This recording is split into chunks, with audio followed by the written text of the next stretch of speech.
Hello and good afternoon. I'm Melissa Idris. This is Bulletin AWANI Khas ASEAN.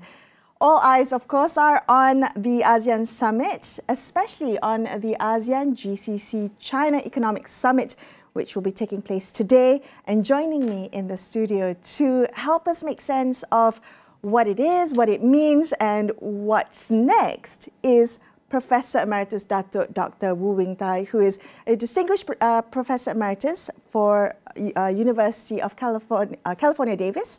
As well, he wears many hats, and the other hat he wears is a University Chair Professor at the China Economic Research Institute at Liaoning University. He's also a visiting professor for University Malaya and a research professor at Sunway University.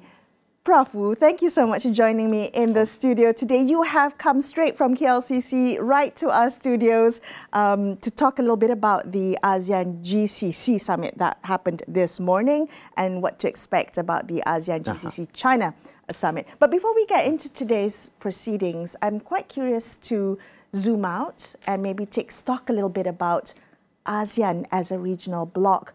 I mean, there are some who say ASEAN is a glorified talk shop that is actually too polite to be powerful. And I'm curious to know what you think about that. What's your take? I think that description is inaccurate in that it fails to understand that ASEAN is no more of a talk shop than the United Nations is. Both ASEAN and United Nations were not designed to be regional government or global government. In fact, both ASEAN and the United Nations are designed such that members retain their sovereignty and are free to withdraw from the organization. Right. In other words, you cannot fight the equivalent of the American Civil War when some states choose to leave. Which is why the ASEAN and the United Nations do not have independent taxing powers. People pay membership contributions when they are part of it, and when they want out, they can get out. In such an organization, it is not a government. It is not meant to do the normal things that a government does. It's not meant to govern. So it is unfair in that. But I think at a deeper level, you have to make a difference between, to recognize that there are two types of talk shops. The first type of talk shop is the one that is hypocritical in nature, where people make pronouncements, commitments to lofty goals, and they have no intention to do any of them. Okay, that's one of them. The other one is where there's the intention, the desire, but circumstances do not permit them to realize it. The best example is the fun that is often made of the 1971 declaration of ASEAN being a zone of peace, freedom, and neutrality. People would say, what peace? You look at all the resolutions that have been passed on Myanmar, asking them to stop the civil war. And it has continued. The truth is, ASEAN is not a government. And we give a country full sovereignty. We don't interfere. We cannot send in an army to impose peace on Myanmar. It is something that would have to be resolved domestically, but ASEAN, of course, comes up with practical solutions, how to do it. More importantly, ASEAN has become less of a talk shop, as evidenced by what happened yesterday at the ASEAN Summit. Because there are some problems that can only be solved at the regional level. Specifically, all of the ASEAN countries signed the Paris Climate Treaty, so we all commit to achieving net zero emissions, and that means we all have to use green energy. No more use of coal and oil to produce energy. So we have to depend on solar power, hydropower, and other renewable forms of energy. What we do know is it makes no sense for everybody to be self-sufficient in green energy because producing solar energy is a lot more expensive in Singapore than in Malaysia. Yeah, okay. So what that means is we got to have a regional way of allowing the cheapest producer in ASEAN to sell to the expensive producer. And that's why we need an ASEAN power grid to connect the pipes. So those are very lofty ambitions to have the ASEAN power grid, to have regional cooperation to tackle the climate crisis. But that lofty ambition has been put into action as of yesterday. Yesterday, ASEAN gave the mandate to the ASEAN Center for Energy to draw up a plan, to draw up options of how to do it. So we have gone beyond talking to saying, let's look at the design so that we can decide.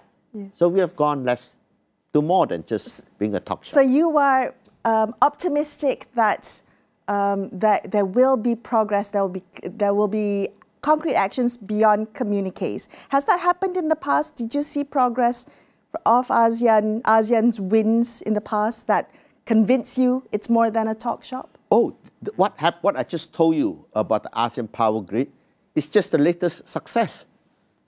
The fact that ASEAN has signed the RCEP, Regional Comprehensive Economic Partnership, with China, Korea, and Japan, and Australia, and New Zealand, is because ASEAN as a bloc was a big market that was attractive to our Northeast neighbors and to our Southern Pacific neighbors.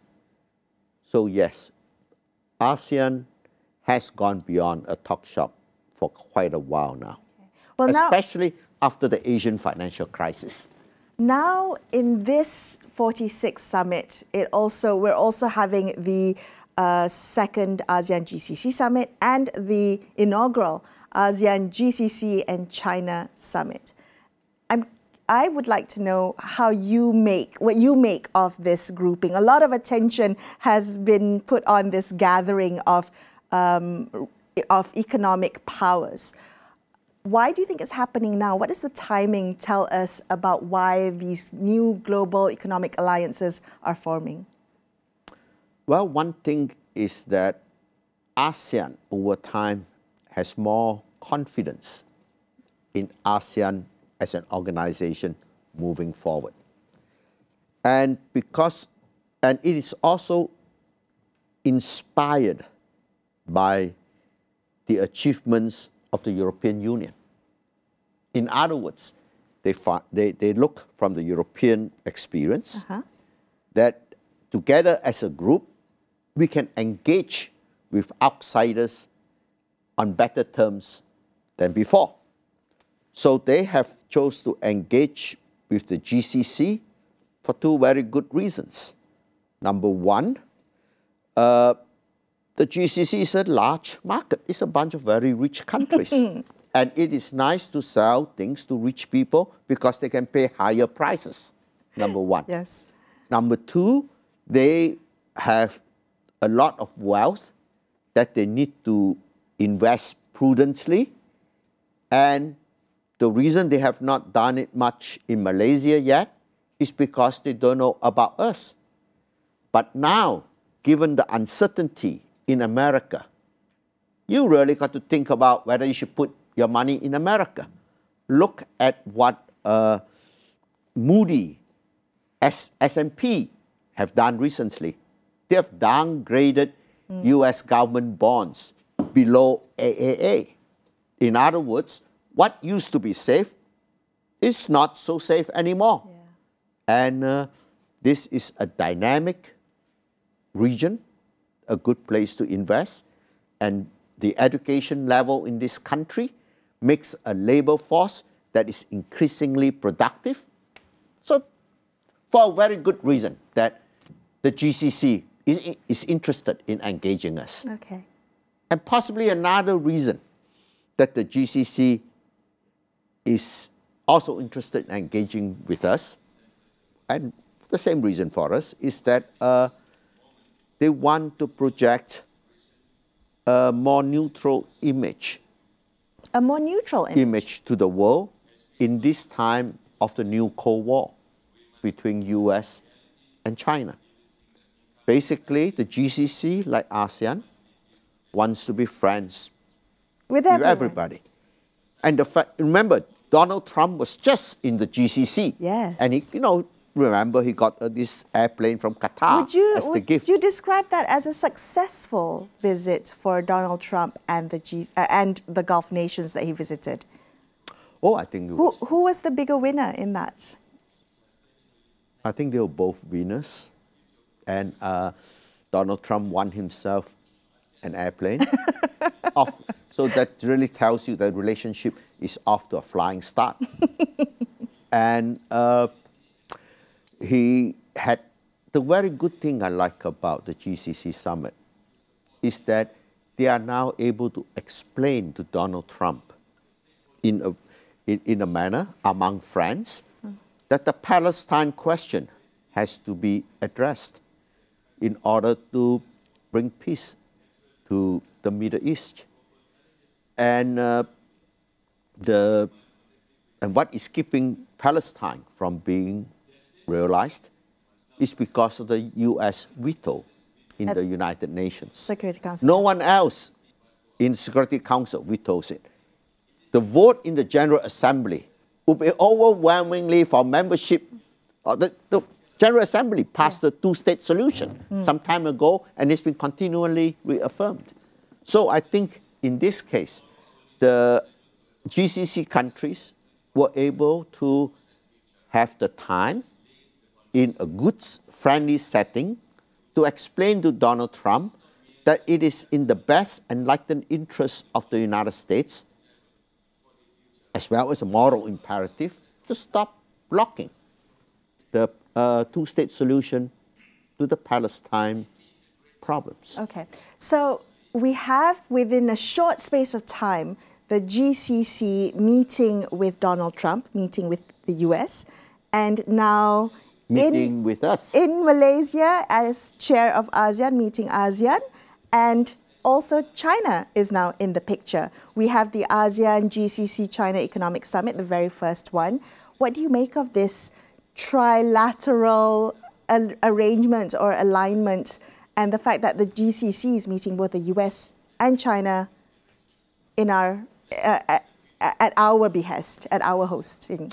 I think it is good way for the GCC to engage with China on geostrategic issues, largely because they are here at this conference at the invitation of Malaysia, and so is China.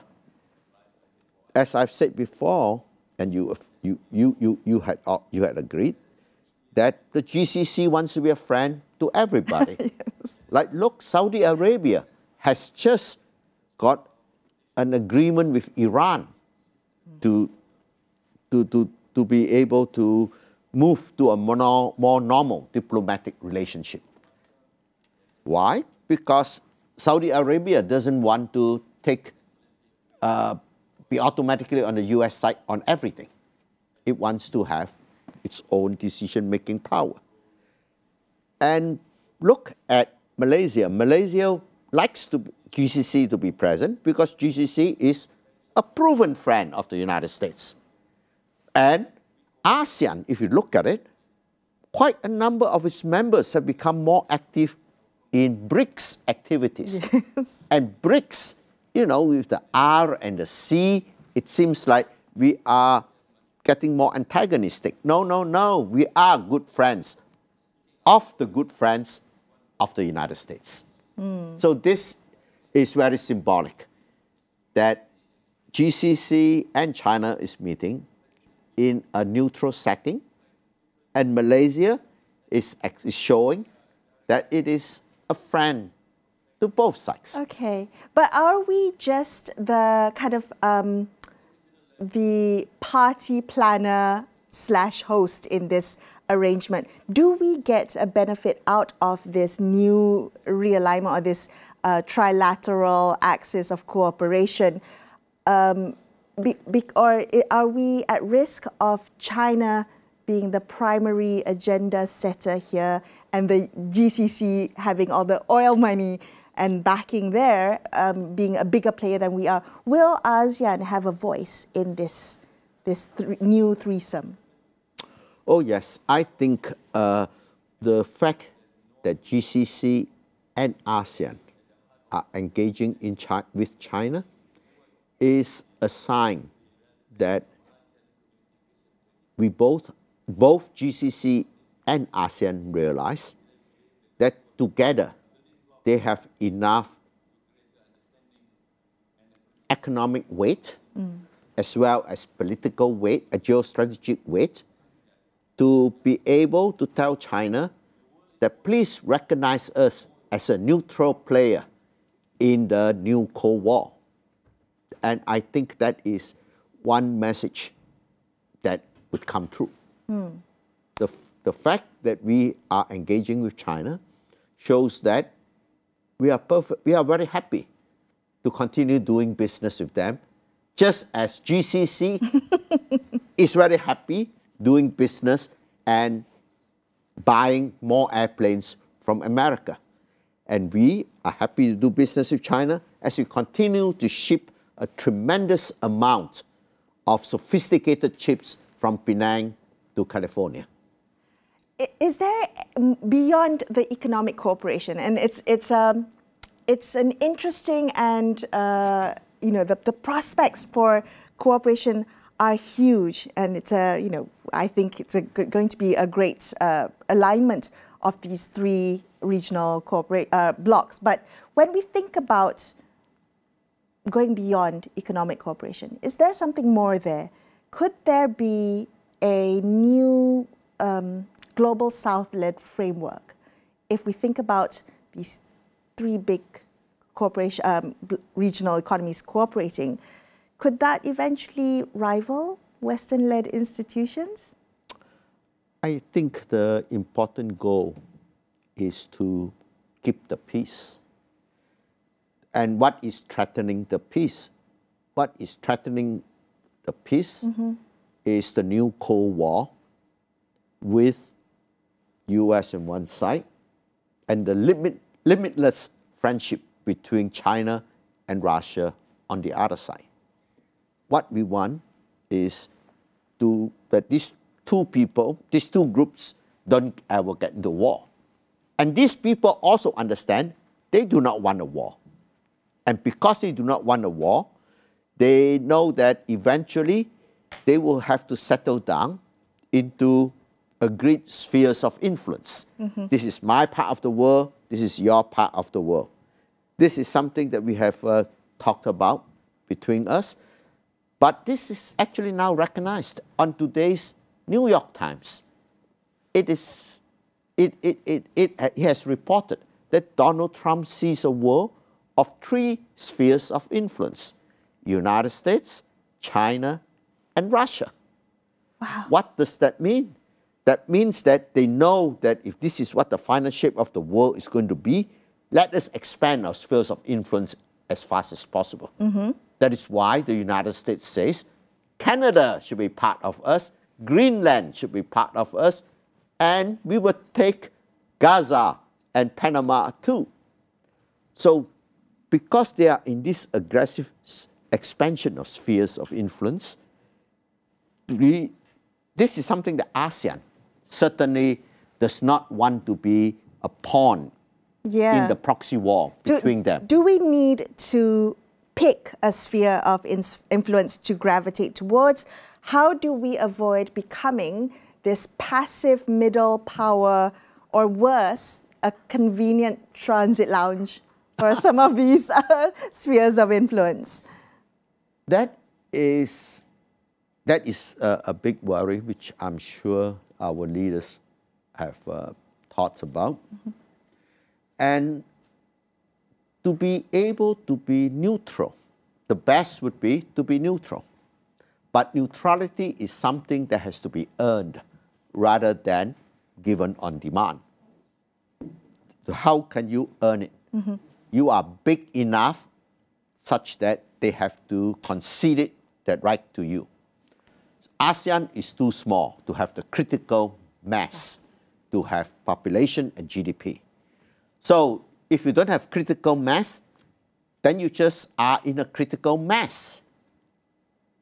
A critical mass means it's not enough to hang together. You have to be a big enough group such that the other side accepts you. Okay, yes. And this is where I think we got to quickly form a neutral coalition fast enough.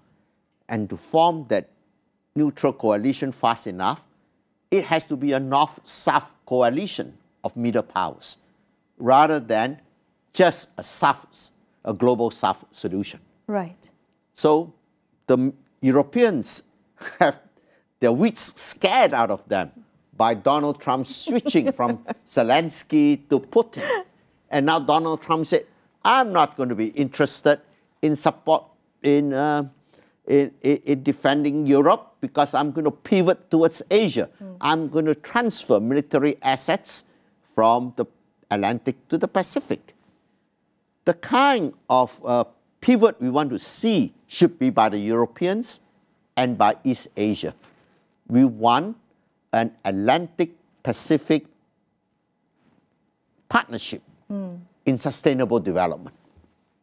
This Atlantic-Pacific sustainability partnership would, first of all, maintain free trade within the group, so that if China and the US don't want to engage in free trade, that's fine, but we will do it. We will maintain what is of the WTO for the rest of us. And we will also maintain what there is of the United Nations in its peacekeeping mission and fighting climate change, fighting pandemics. This is what we will do. And the third thing that why we want to have a North-South coalition is so that we can afford to help we got to have a situation where the rich members help the poor members to grow and become bigger. Largely because why do poor people join gangs?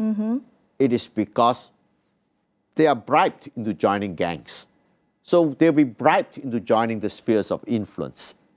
So what we need is the global North countries like Japan, Korea, the European Union, and Singapore to help Southeast Asia to develop in a sustainable manner. Is it feasible, though, Prof. Wu? I mean, when we think about the ideal is to have these countries band together and really put forth, the principles of free trade and cooperation and mutual economic benefit and development. But every country for itself in this world, sometimes it feels. So is it feasible to have a caucus of buffer states from these spheres of influence? The proof is happening right now. Macron is here in Asia. He's visiting at least 3 countries. The most important one is he's visiting Indonesia, which is the abang of ASEAN. And I forgot which other 2 countries he was, but too bad he's not visiting Malaysia. But he will get to hear about us and will come here. But the important thing is Macron has already started the process. So this is not a matter of unrequited love. The other side is just as eager as we should be. Okay. All right. I just want to bring it back to the summit. As the 46th ASEAN Summit wraps up, when the glow of the summit dims, when the summit is over, are there practical outcomes that you will continue to watch out for? Or are you concerned that this could be just another round of beautifully written communiques? I think, as I said, this particular meeting has resulted in the mandate to the ASEAN Energy Center to draw up plans for the ASEAN power grid. There are other things that will be pursued, like, for example, we want to build an ASEAN community, which means that we have to begin a program that allows people to know each other, and it's much better when they do it when they're young. What we need is to be able to form the equivalent of the EU Erasmus program. The Erasmus programs allow university students to take courses in other member states, such that the credits are mutually recognized, so that you could take some units in Italy, and then you can go to school in Sweden, and then you can go to school in Spain and be able to have it. So we should promote this particular program among our young people. The second one is we should build up our infrastructure to be better connected with each other. One of them that comes most easily to mind is the high-speed rail between Singapore and Penang. It always behooves me to hear commentators pointing out that the sales of the ticket would not be able to justify building the high-speed rail between Singapore and Penang. The truth is, there is no high-speed rail in the world that is supported by sales of tickets. Just like there are no subway services systems in the world that are supported by ticket sales. They are supported by the fact that the subway system raised the land value of many regions, and you collect higher property taxes from the higher land value. It's the spillover effect. And that you are able to use that money to finance the operations of the subway system. Similarly, just think of how much the value of land in Ipoh would rise if to go from Ipoh to Kuala Lumpur, downtown to downtown, in less than an hour and a half. Well, that's shorter than my commute to the office today. Well, thank you so much for being on the show with me and sharing some of your insights, Professor Wu. It's always a pleasure to talk to you. Thank you. Thank you. Glad to be here. Well, our coverage of the 46th ASEAN Summit continues with my colleagues who are reporting live from KLCC. But that's it from me here in the studio. I'm Melissa Idris. Thank you so much for watching, folks. Bye. Bye.